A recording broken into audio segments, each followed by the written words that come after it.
Un grand merci Bernard, et comme on commence en retard, je vais finir en avance. Merci merci à la Fédération Bourgogne-Franche-Comté, merci à son président, à Denis, à toute l'équipe. Je voudrais saluer mes deux anciennes collègues, chère Chantal Carroger, chère Elisabeth. Le métier de DG de CHU, en particulier le métier hospitalier en général, est un métier qui procure beaucoup de joie. Dans 99% du temps, ça nous confronte à ce qu'il y a de plus grand et de plus beau dans la nature humaine. Dans 1% du temps, c'est un petit peu moins vrai.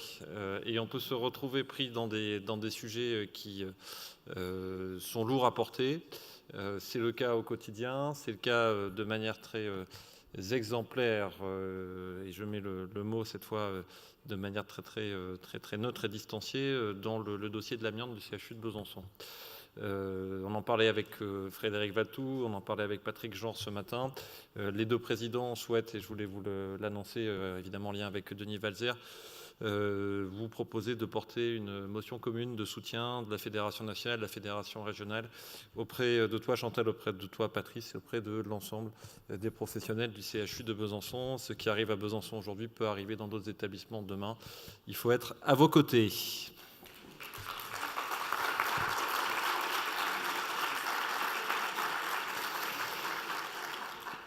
Donc, je voulais juste vous parler en quelques mots, je ne vais pas vous faire de redite de la préparation de la plateforme de la FHF. Je pense que la meilleure manière d'entrer dans le sujet, c'est de vous repasser en quelques diapos avant de venir sur la plateforme elle-même ce PowerPoint qu'on a présenté à l'université d'été de la Fédération, qui est le PowerPoint du sondage Odoxa qu'on a diligenté au titre de la FHF sur le regard des Français et des patients sur l'hôpital public.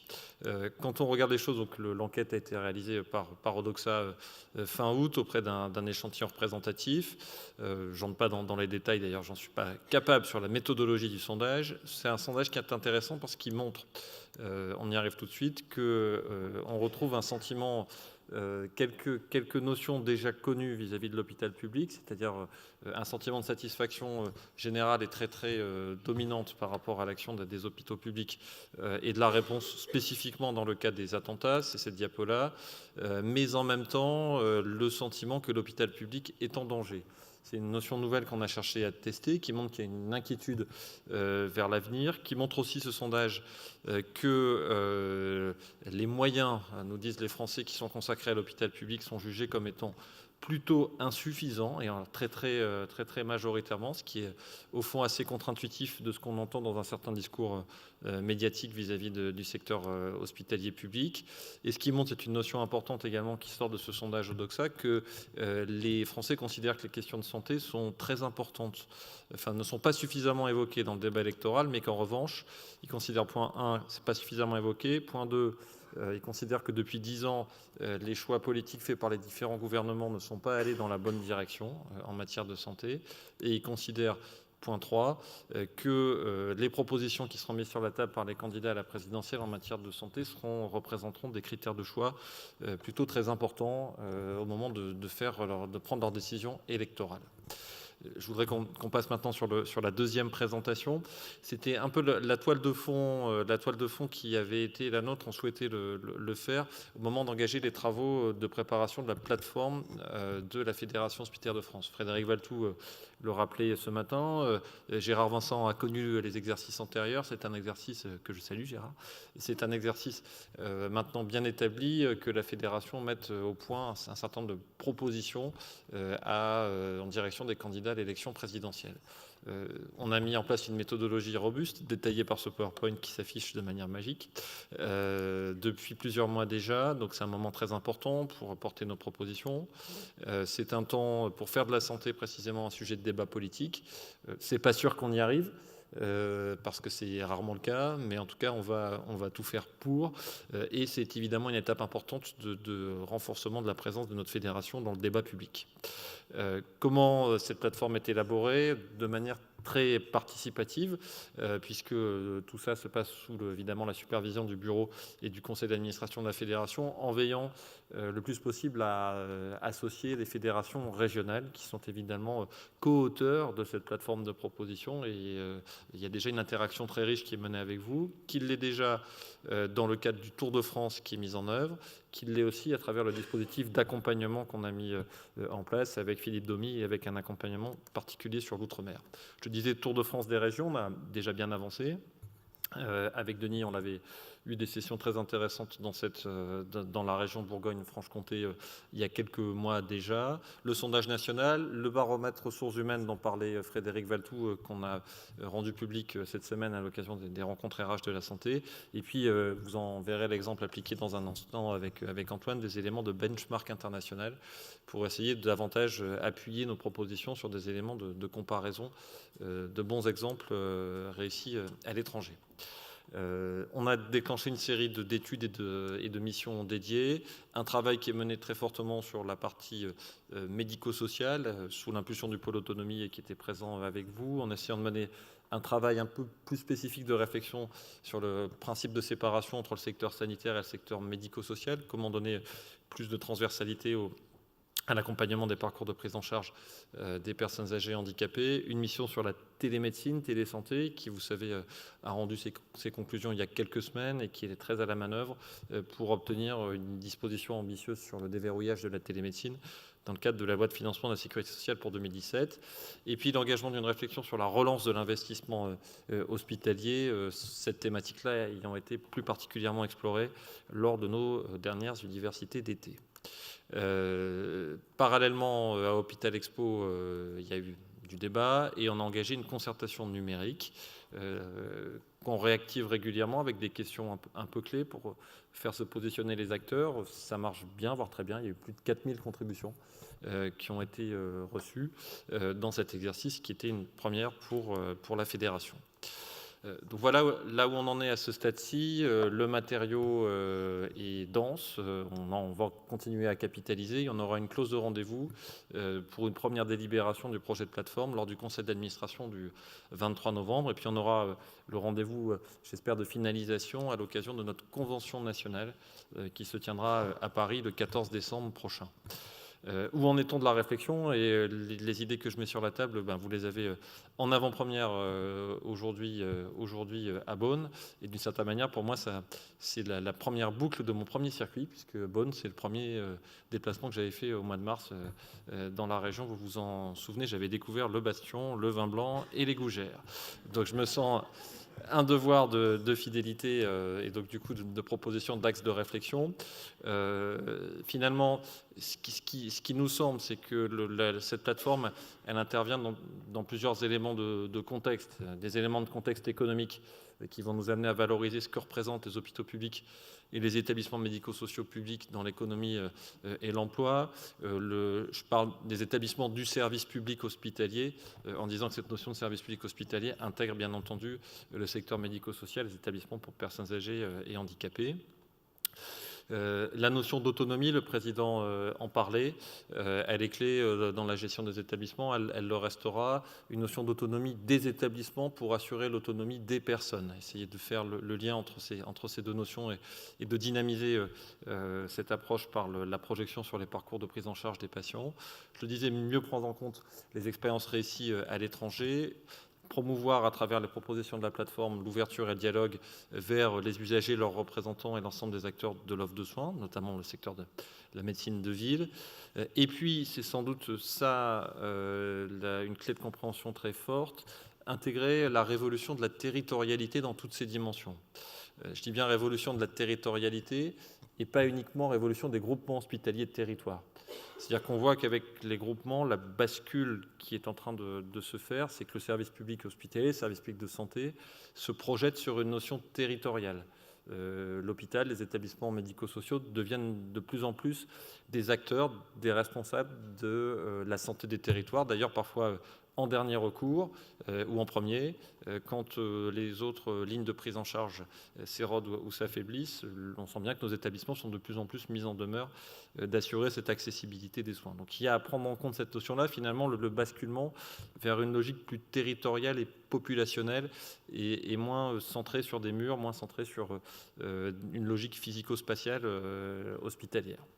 Et puis, ce qui nous semble pouvoir charpenter le projet de plateforme, c'est peut-être essayer d'avoir une réflexion sur une logique de droit et devoir entre le service public hospitalier d'une part et la République d'autre part. Parce que le service public hospitalier, c'est une exigence pour la République. C'est la première partie de la formulation. On a besoin toujours dans notre République d'un service public hospitalier performant. D'abord parce que c'est une exigence pour répondre aux défis de santé majeurs. Je n'entre pas plus dans le détail, mais on pourrait ne serait-ce que parler de la réponse crise sanitaire, mais également avoir des approches par grande pathologie. On aura dans ces parties-là des développements épidémiologiques. Ça permettra de parler également de psychiatrie et de santé mentale. En reportant dans le cadre de la plateforme, vous vous souvenez, le train de propositions qui avait été celui de la commission psychiatrie santé mentale de la FHF en 2015. Puis le service public, c'est aussi une exigence républicaine d'accessibilité des soins sur le territoire de la République, accessibilité sous toutes ses formes, accessibilité territoriale, bien sûr, j'en parlais, dans les zones rurales les plus reculées, mais aussi dans les quartiers urbains les plus difficiles. Il y a ce rôle de garant et de première ou dernière ligne de l'accessibilité des soins. L'accessibilité aussi s'entendant sur un plan matériel. Et on voit bien qu'on aura à mettre sur la table des propositions sur l'accessibilité financière, là aussi en capitalisant sur tout le matériau dont nous disposons déjà. Le président rappelait le travail qui avait été enclenché sur la notion de précarité voici quelques mois.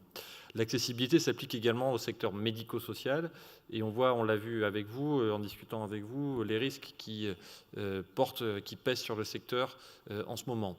Risques sur la dégradation du reste à charge, risques sur l'affiliation à l'aide sociale, risques liés à une approche par les collectivités départementales, par des prestations non pas maximum, mais des prestations minimum qui conduisent à basculer toute une série de prestations sur les résidents. Une exigence également républicaine d'innovation.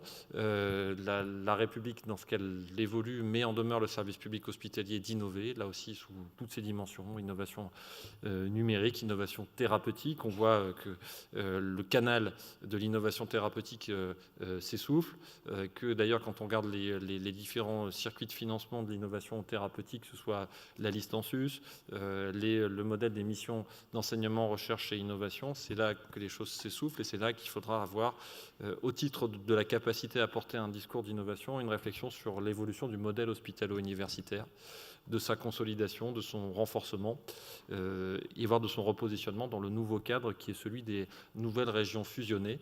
Vous en êtes un bon exemple par le dialogue que vous avez déjà su initier dans ce territoire. L'innovation, elle est sous toutes ses formes, elle concerne aussi le développement durable et la capacité de porter le service public vers les sujets d'avenir. Et puis, j'allais dire enfin, mais je retire le dernier mot, une exigence d'attractivité des métiers pour celles et ceux qui font le choix du service public hospitalier. On a parlé tout à l'heure d'attractivité médicale, mais l'attractivité, elle concerne l'ensemble des métiers hospitaliers. Il faudra faire des propositions, il faudra regarder les contraintes de gestion telles qu'elles sont. Est-ce que le statut actuel de fonctionnement des établissements permet d'y répondre? Est-ce que, en se projetant sur cette notion de responsabilité territoriale, il n'y a pas de la souplesse à mettre dans la réponse qu'on donne à la gestion prévisionnelle des emplois et des compétences de ces professionnels?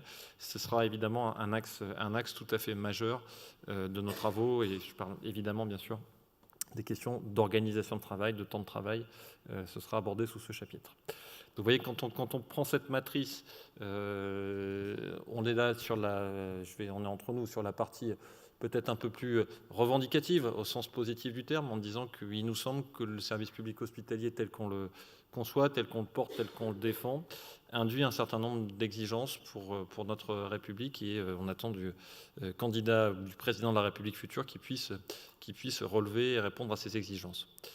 En sens inverse, la République est aussi une exigence pour le service public hospitalier. Et il faut avoir un discours de responsabilité pour essayer de répondre à cette exigence. Gérard Vincent disait et dit souvent que l'hôpital public, le service public hospitalier, c'est la plus belle réussite de la Ve République. Et cette formule-là qui est très belle, si on veut continuer à ce qu'elle soit nôtre, ça veut dire qu'on a à répondre aux enjeux de la République d'aujourd'hui et de demain. Les exigences de la laïcité, la Fédération hospitalière de France a travaillé sur ces sujets, il y a une commission thématique qui s'est réunie sur cette question. Est-ce qu'on reviendra sur le fond des sujets dans la plateforme? Peut-être. De nouvelles questions se posent. L'hôpital, l'université et l'exercice hospitalo-universitaire, il faudra traiter, débattre de ces questions. L'exigence de qualité et de sécurité des soins, elle est évidemment intuitive, mais il faudra, dans la partie opérationnelle des choses, sans doute aller plus loin dans la déclinaison pratique d'une thématique que la Fédération a supportée dans le débat public, qui est la question de la pertinence des actes. Et on voit bien que cette thématique, elle fait l'objet aujourd'hui d'initiatives très, très fragmentées, très dispersées, et que ce chantier de la pertinence des actes, si on veut le saisir, il faudra y donner de la coordination, y donner aussi de la décentralisation pour permettre de relayer les initiatives venant du terrain. Exigence également d'assurer l'autonomie des personnes. On s'est positionné comme fédération d'une manière courageuse sur ce sujet en s'associant, en participant à la préparation de la charte Romain Jacob sur l'accès aux soins des personnes handicapées. On aura à mettre des propositions pour assurer la meilleure fluidité dans ces nouvelles échelles territoriales des parcours de prise en charge des personnes âgées, et plus particulièrement des personnes âgées atteintes de troubles neurodégénératifs. Mais il faudra aussi être capable de remettre dans le débat public la constitution, la création d'un 5e risque pour assurer le financement de la dépendance et précisément être au rendez-vous de ces exigences. L'exigence républicaine, c'est aussi bien sûr une exigence d'efficacité, d'efficience. Évidemment, sous ce chapitre, on aura à continuer à tenir un discours responsable. Les établissements du service public hospitalier ne refusent pas les efforts d'efficience. Au contraire, ils sont prêts à les mettre en œuvre, à les développer, pour autant qu'il y ait un cap cohérent et qu'on sorte des injonctions paradoxales que le président rappelait tout à l'heure. Et là aussi, on reviendra sur différentes thématiques, la partie achat, la partie organisation, la partie déverrouillage d'un certain nombre d'éléments de blocage, y compris statutaires, en permettant des éléments de formulation donnant plus de souplesse de gestion, plus d'efficience à nos établissements. Et puis, cette exigence républicaine, elle se retrouve aussi dans l'exigence de construction effective des parcours de prise en charge des patients. La stratégie de groupe que la Fédération appelait longtemps de ses voeux, elle est maintenant en marche à travers les groupements hospitaliers de territoire. Elle se déploie sur le territoire de la République. Il faudra maintenant la porter dans une logique à la fois de recomposition de l'offre de soins. On retrouve l'objectif d'efficacité, d'efficience. Il y a des choix à faire, des structures à faire évoluer, à repositionner dans l'offre de soins. C'est ce qui relève, j'allais dire, de notre responsabilité de proposition. C'est ce qui relève aussi, l'ARS nous ayant rejoint, de la responsabilité des agences régionales de santé. Et là, on arrive sur un point clé sur lequel on sera amené à mettre un angle de proposition important sur la table. C'est de dire qu'on attend des ARS qu'elles soient capables de se repositionner au moins aussi vite que les acteurs hospitaliers eux-mêmes. Repositionner dans un rôle de pilotage stratégique, repositionner dans un rôle d'arbitrage. Nous ne mettons pas en cause cette fonction d'arbitrage des agences régionales de santé, pour autant qu'elle soit assumée, portée, pour qu'on ne soit pas aujourd'hui dans ce que nous avons vu dans les territoires que nous avons visités, une logique de finalement recomposition de l'offre sur l'initiative propre des acteurs hospitaliers, ce qui est plutôt pas mal, ou sous le poids des circonstances, la contrainte budgétaire, et peut-être plus encore la contrainte de démographie médicale, voire de démographie de certaines spécialités paramédicales rares. Il serait faux de dire que la recomposition de l'offre hospitalière ne se fait pas. Au contraire, elle se fait très vite, mais elle est très peu pilotée. Et les acteurs hospitaliers sont mis en demeure de mettre aujourd'hui en place une forme de pilotage par défaut, ne relevant pas, en théorie, de leur responsabilité première. Donc on aura ce discours de vérité à avoir vis-à-vis des pouvoirs publics et vis-à-vis des agences régionales de santé pour essayer de faire cette demande de repositionnement de notre tutelle. stratégie de groupe et de recomposition, mais dans un esprit d'ouverture vers les partenaires de l'offre privée, également vers les partenaires de la médecine de ville. Et là, sur ce sujet-là, on ne pourra pas ne pas revenir sur la question de la liberté d'installation des médecins libéraux. La fédération avait porté dans sa plateforme de 2012 une proposition dite de conventionnement sélectif, qui n'avait pas été mise en œuvre, mais qui est intelligente dans son esprit, qui consiste à ne pas brider la liberté d'installation elle-même, mais d'expliquer que l'argent public, l'argent de la sécurité sociale qui vient rembourser les interventions de professionnels libéraux doit être proportionné à la densité médicale d'installation sur les différents territoires. Ça peut peut-être faire partie des axes de proposition issus des plateformes précédentes que nous reprendrons. Vous voyez à ce stade-ci l'angle de réflexion qui est le nôtre, de porter dans une logique dynamique les notions de service public hospitalier et de république, de montrer qu'on est dans une logique d'exigence, mais aussi de droit et de devoir, porter un discours de responsabilité pour essayer de faire en sorte que ces thématiques soient au cœur du débat public. Un dernier point quand même, on a bien conscience tous du moment qu'on vit, et c'est important de mettre sous forme opérationnelle cette exigence républicaine. Parce que le malaise que l'on voit et que l'on sent aussi avec vous à travers les établissements, si on n'est pas capable de formuler en mots précis qui sont nos lignes rouges républicaines, quelles sont les lignes rouges du service public hospitalier. Pour prendre un exemple précis, l'accueil aux urgences des personnes sans considération de leur statut, de leur origine, de leurs ressources. Si on n'est pas capable de formuler ces lignes rouges-là, le risque sera grand que des acteurs non républicains s'emparent de ce malaise pour le faire fructifier. Donc voilà la responsabilité qui est la nôtre. Je le dis avec un peu de gravité, mais je pense qu'on en est à peu près tous conscients. Donc voilà ce que je voulais vous dire. En tout cas, merci à tous de cette contribution très très riche qui irrigue nos travaux. Ce fil directeur, là, dans les 15 jours, 3 semaines qui viennent, on va le décliner jusqu'à la granularité opérationnelle, en visant quand même comme objectif d'avoir peut-être, en tout cas c'est le mandat qui nous a été donné par le président et le bureau, d'avoir une plateforme peut-être sur un format plus court que les exercices antérieurs pour essayer de se centrer sur une liste d'une quinzaine de propositions qu'on verra comme autant d'engagements cardinaux à essayer de faire respecter par le prochain président de la République et par le prochain gouvernement. Voilà, si vous avez des questions, je suis à votre disposition.